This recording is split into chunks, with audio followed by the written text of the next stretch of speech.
You know what? I look like a DJ.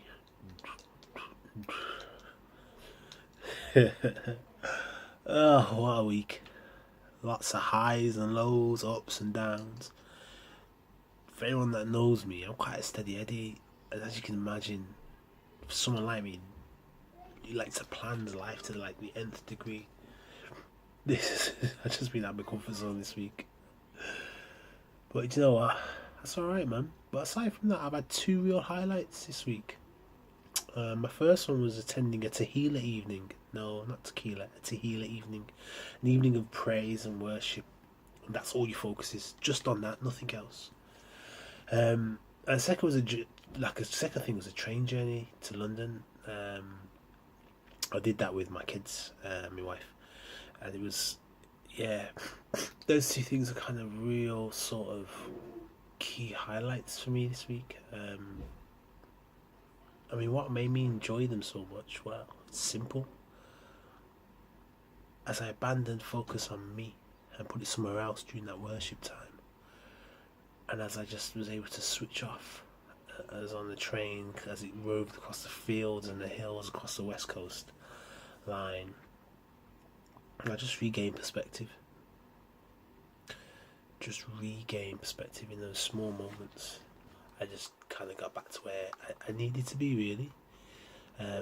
Because life throws you these curveballs and these apples and these sour grapes, all these kind of different things that you're just like, oh, yeah, and you weave and wive and you just completely lose perspective. You forget why you were doing what you were doing in the first place, whether that be just life or specific purposes that you're living. I was reminded recently of the parable of the lost sheep. I mean, it's quite more. It's more complex than you think. You hear it at first, and Jesus tells his story, and he's talking about like how valuable one soul is to him. You know how valuable one soul is to Father God. Like, if there's 100 of you, and one of you gets lost, you are that valuable. He would leave the 99 to go and get you.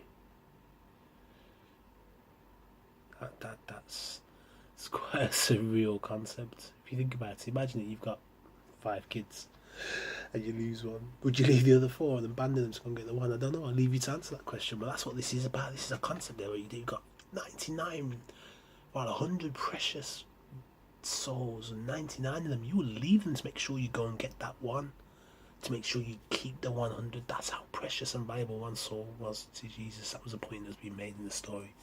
And you know, there's a song that's been out recently, written by the guys over in Bethel, Reckless Love, and I know the song's received some criticism, and I've said I'm the biggest fan of it, but the concept of it is that that seems quite a reckless thing to do, that you would leave the 99 to go and get this one. But when you pick it apart and you really think it through, what the story is talking about is perspective. Perspective. People will actually take some time to regain their perspective. The perspective of this shepherd who had these 100 sheep is that he had 100 sheep. Not 99, not 98, 100. That was his perspective. And losing one of them was outside of his mission, was outside of his purpose. And he would do whatever it took to make sure he had 100. So if you're like me, it's easy to lose perspective of what's important to you. Which is what I did this week. I lost perspective.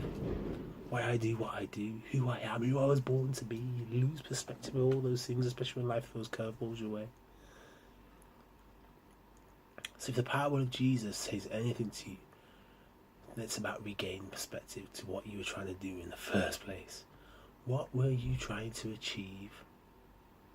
Because when you remember that, then you won't get lost in the woods. And you know what? If you do, you'll find your way back home. Alright, remain blessed. Read the parable of the lost sheep in the Gospels.